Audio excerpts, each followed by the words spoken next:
Welcome to Upon Reflection, a podcast about reasoning, well-being, and technology. I'm Nick Byrd. I study the philosophy of cognitive science and the cognitive science of philosophy.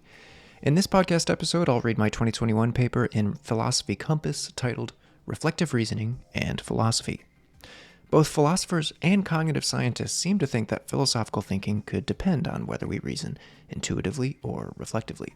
In this paper, I review those claims, the scientific methods involved, some of the evidence, and what we may need to do to improve our understanding of reflection's role in philosophical thinking. As always, free preprints of my papers are available on my CV at birdnick.com/CV under publications. This episode is sponsored by Scholly. Scholly helps students and graduates find life-changing scholarships and loan payoffs. Find out how to access Scholly's funding at schollyinc.sjv.io/Byrd. That's BYRD. That link will also be in the description of the podcast. If you like what you hear, you can subscribe wherever you find podcasts. You can follow on Twitter at Byrd_Nick or on Facebook at ByrdNick, or find me on the other platforms. Comments or questions can be submitted at birdnick.com/contact. And of course, if you end up enjoying this podcast, then feel free to tell people about it, online, in person, or in your review. Thanks.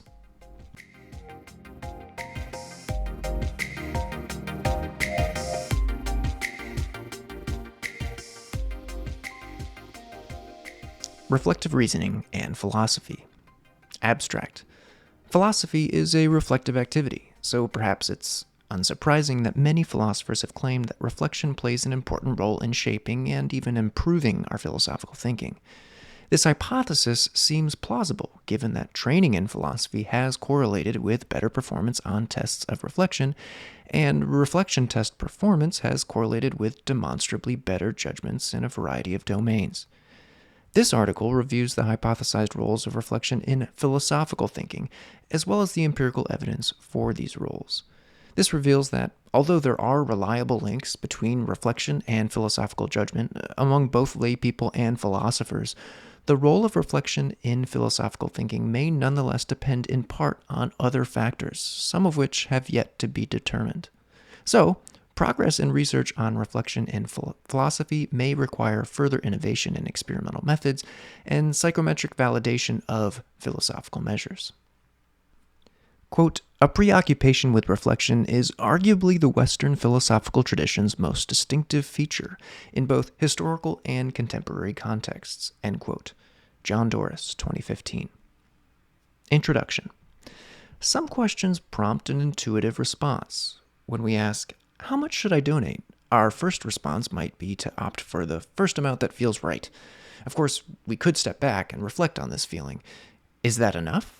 Can I afford to give that much?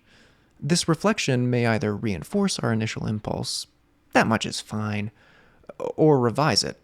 Upon reflection, I could afford to give much more. Many philosophers accept that such intuition and reflection are standard fare in philosophical thinking. Philosophers appeal to intuition in arguments for or against certain claims or views. As Hilary Kornblith puts it, quote, "George Beeler does it, Roderick Chisholm does it a lot. Most philosophers do it openly and unapologetically, and the rest arguably do it too, although some of them would deny it." End quote. Philosophers also consider reflection essential for double-checking our philosophical intuitions, for example, quote, "rendering coherent and justifying our convictions of social justice," end quote. Intuition and reflection are also hot topics in cognitive science. Daniel Kahneman's popular book, Thinking Fast and Slow, may be the most well-known compendium of this literature. Of course, some of the findings in that book have been disputed. Indeed, research on intuitive impulses and more deliberative responses is an ongoing topic of investigation in cognitive science with unresolved and still unfolding discoveries. At some point, the philosophy and cognitive science of intuition and reflection collided. Scholars started running studies and experiments to test claims about how intuition and reflection actually impact philosophical thinking. They found some evidence that moral, political, and other philosophical beliefs seemed to vary depending on the degree to which people employed intuitive or reflective reasoning. However, not all of these results have been replicated, and some methods produce different results than others. So many questions about how intuition and reflection feature in philosophical thinking remain unanswered.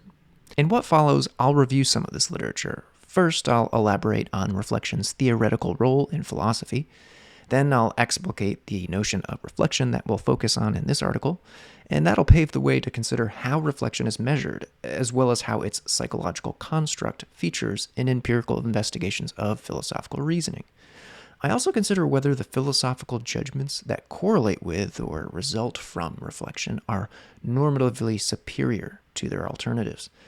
This leads me to the conclusion that progress in research about reflection in philosophy may require advancements in both experimental manipulations of reflection and measurement of philosophical tendencies. Section 2. Reflection in philosophy. Recent philosophy is rife with concepts that involve reflection. Consider some examples. Quote, reflective knowledge, unquote, unlike animal knowledge, was said to involve understanding of not just a perceived, remembered, or inferred fact, but its relationship to the broader network of beliefs and knowledge in our mind. Quote, reflective equilibrium, end quote, has been invoked explicitly in discussions of how to determine what is just, and invoked implicitly in discussions of how to justify the rules of logic. Quote, reflective agency, end quote, was considered important to understanding human action. Quote, reflective scrutiny, end quote, has been said to allow us to evaluate our ethical view from within the confines of that view. Quote, reflective persons, end quote, have been described as unlikely to accept certain claims by Henry Sidgwick. Quote, reflective self-knowledge, end quote, has referred to the unique awareness we enjoy over our own, as opposed to others' beliefs, desires, and intentions. There are no doubt more examples of how the concept of reflection appears in English-speaking philosophy. Analyzing all of them is a valuable project that goes beyond the limits of this article. The point is just that reflection often appears in some of philosophy's most influential concepts, arguments, and views. Of course, not all philosophers mean the same thing when they use the word reflect and its cognates, so it's worth explaining the notion of reflection, on which I focus in this article. Section 3. Explicating reflection.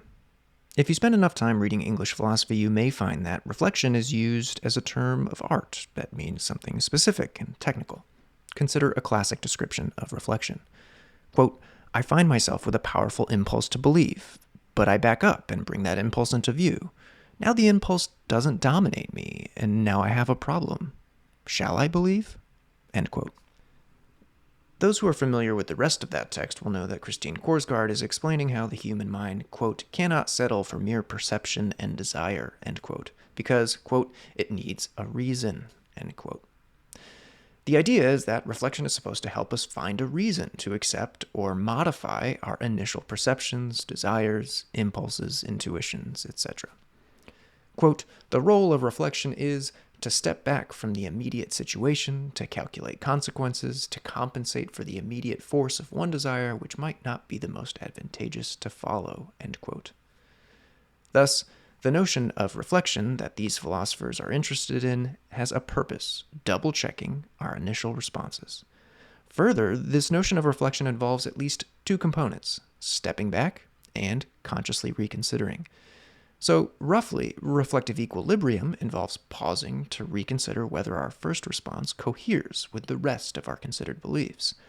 Likewise, reflective endorsement would involve some sort of assent after deliberating, inhibiting, and evaluating our initial response. This two-factor account of reflection is not isolated to philosophy. It's also found in cognitive science. Section 4. Reflection in cognitive science. Dual process theories in cognitive science distinguish between at least two reasoning types or processes. For example, dual process theories might distinguish between fast and slow, associative and non-associative, or reflective and unreflective reasoning. Importantly, some of these distinctions are orthogonal to one another, preventing us from, say, inferring that reasoning is reflective just because it is slow or non-associative. Nonetheless, experimental psychologists, behavioral economists, and other social scientists have been developing tests of people's disposition to reason reflectively for decades. Consider one of the most famous reflection test questions. Quote, a bat and a ball cost $1.10 in total. The bat costs $1 more than the ball. How much does the ball cost? End quote. Cognitive scientists have found that the first answer that jumps to many people's minds is 10 cents. Of course, a moment's reflection can reveal that the correct answer would actually be 5 cents.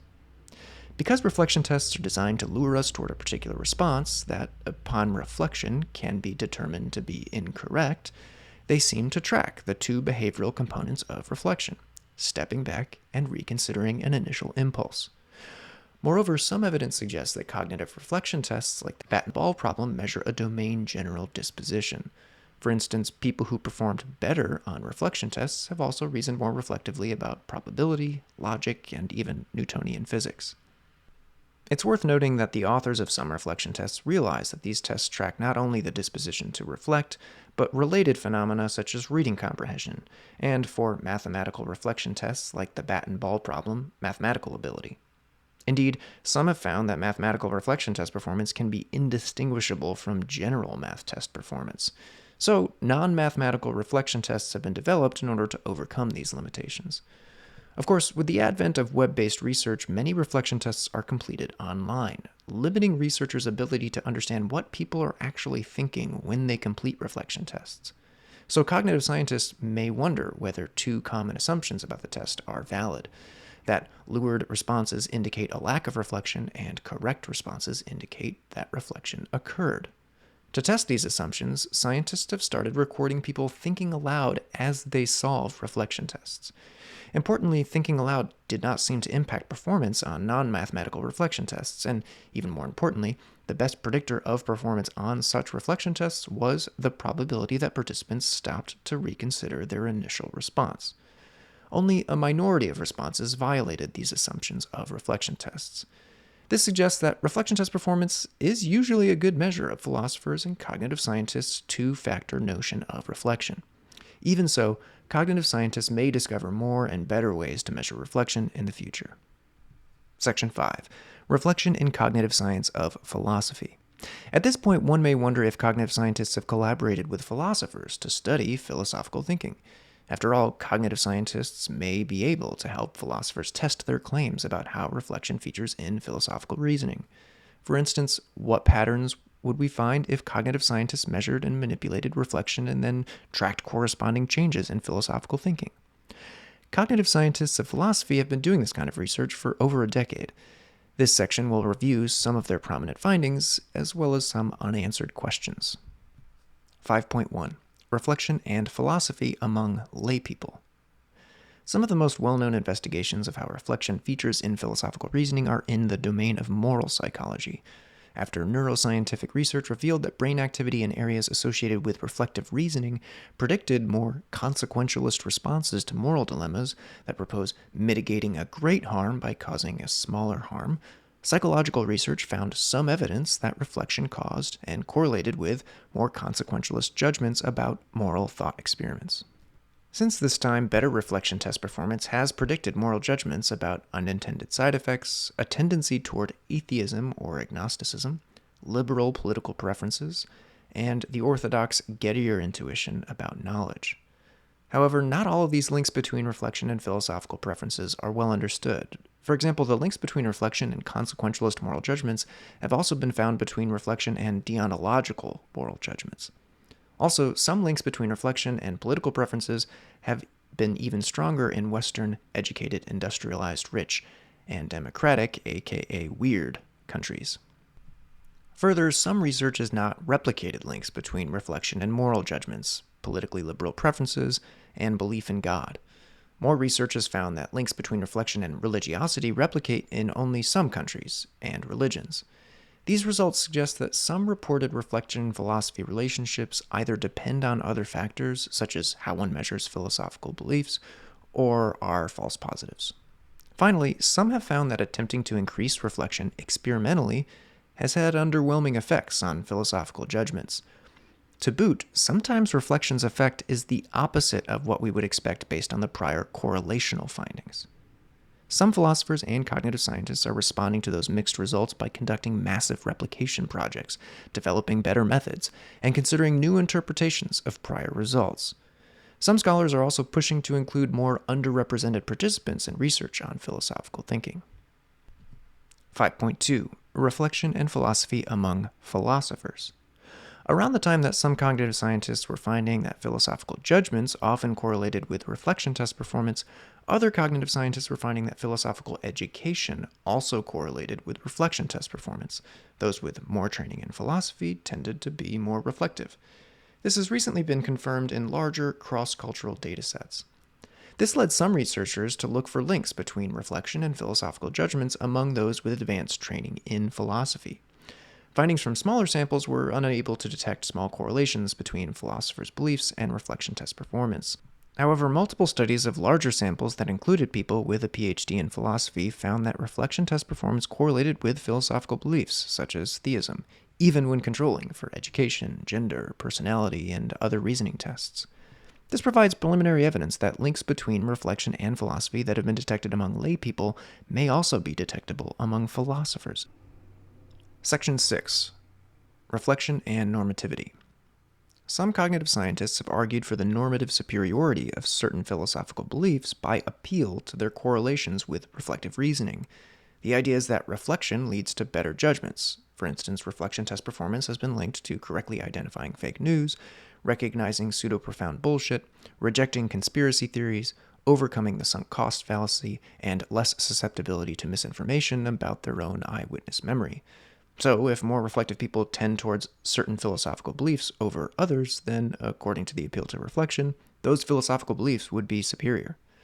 While recent evidence undermines some appeals to reflection, one might wonder if the appeal to reflection could be marshaled for or against other philosophical beliefs. 6.1. Empirical problems with normative appeals. There is at least one empirical obstacle for such a broad normative appeal to reflection. It is not obvious how dispositions to overcome faulty impulses about basic mathematical and logical questions entail or even imply normatively superior reasoning in higher-order domains, such as academic philosophy. This challenge to appeal to reflection resembles a challenge to the appeal to expert intuition. Specifically, appeals to reflection tests still lack an empirically adequate account of how someone's reflection about contrived questions about bats and balls, for example, shows that their philosophical beliefs have also benefited from reflection. This has motivated some researchers to develop tools for stimulating reflection during the philosophical thinking and discourse that they're trying to observe. 6.2. Philosophical problems with normative appeals. There are also philosophical obstacles to the appeal to reflection. For instance, some philosophers consider certain philosophical beliefs justified independently of reflective reasoning. Indeed, some of the beliefs that anti-correlate with reflection test performance are precisely the beliefs that some philosophers take to be justified independently of reflection. These philosophers are not alone in treating certain beliefs as less subject to certain epistemic norms than other beliefs. Both children and adults in the U.S. seem to employ different epistemic criteria for scientific explanations or facts than they do for religious, ideological, or ethical beliefs. Thus, some people may find epistemically normative appeals to reflection more compelling for some domains than others. 6.3. Overcoming obstacles to normative appeals. One way to surmount the obstacles to normative appeals to reflection is further experimentation. After all, we already established that in principle, one could randomly assign participants to reflection-inducing, reflection-inhibiting, as well as control conditions, and then test whether and how much philosophical tendencies vary between those conditions. Alas, there are a variety of reasons to think that momentary manipulations of individuals' reflection may not reliably advance our understanding of the causal role of reflection in philosophical thinking. 1. As previously mentioned, researchers frequently find that inducing reflective and unreflective reasoning is more difficult than earlier work has suggested. 2. Even if we learn how to successfully and reliably produce immediate changes in reflection during experiments, these changes may only impact novel and therefore unfamiliar philosophical questions. Such momentary changes in an individual's reflection may not, however, produce changes in their more considered, trained, and even identity-based philosophical beliefs, such as the beliefs that some people, including philosophers, spend their lives publicly defending. So how can we overcome these two methodological challenges to experimentally testing the effect of reflection on certain philosophical beliefs and judgments? Perhaps we cannot. However, those who wish to appeal to reflection may want a more thorough test of reflection's impact on philosophical thinking. To do this, we may have to develop more potent interventions on reflection. Rather than momentary tasks that individuals complete during a short survey, we may need either weeks-long interventions that teach people how to reason more reflectively, or consultations with peers that have experiences, values, and beliefs that are difficult for us to conceive on our own. In other words, manipulating reflection may require more than what most cognitive interventions require. It may require the kind of interventions that students of philosophy tend to experience: some training in how to use reflection, sustained periods of reflection, and discussion amongst peers. That way, when people are encouraged to step back and reconsider reasons for their initial philosophical judgment, they can be competent in doing so. Such longitudinal and social interventions are difficult, requiring more time, more funding, and more additional analytic techniques. So philosophers and cognitive scientists may need to develop new tools that eliminate some of these impediments to more severe tests of reflection's causal and normative roles in philosophical thinking. 7. Conclusion. Reflective reasoning is central to both philosophy and the cognitive science thereof. The theoretical and empirical research about reflection and its relation to philosophical thinking is voluminous. The existing findings provide a preliminary evidence that reflective reasoning may be related to tendencies for certain philosophical judgments and beliefs over others. However, there are some signs that there's more to the story about reflection's role in philosophical thinking than our current evidence can reveal.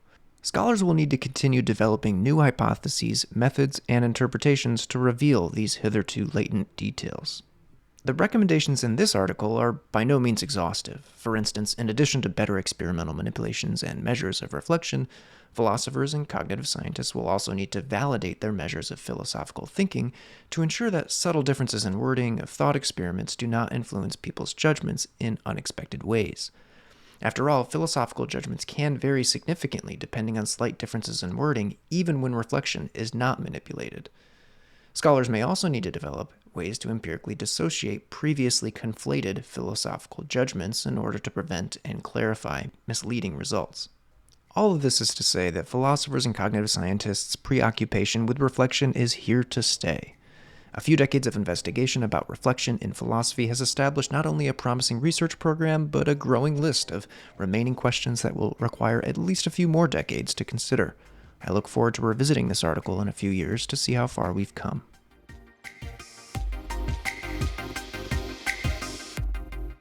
This podcast was sponsored by Scholly. Scholly helps students and graduates find life-changing scholarships and loan payoffs. You can find out how to access Scholly's funding at schollyinc.sjv.io/BYRD, or Byrd. That link is also in the podcast description. If you want to hear more, you can subscribe wherever you find podcasts. You can also find out more about me and my research at my website, byrdnick.com, on Twitter at Byrd_Nick, or on Facebook at Byrdnick, one word. If you have suggestions or questions for the podcast, you can submit them at byrdnick.com/contact. And of course, if you end up enjoying the Upon Reflection podcast, then feel free to tell people about it, online, in person, or in your review. Thanks.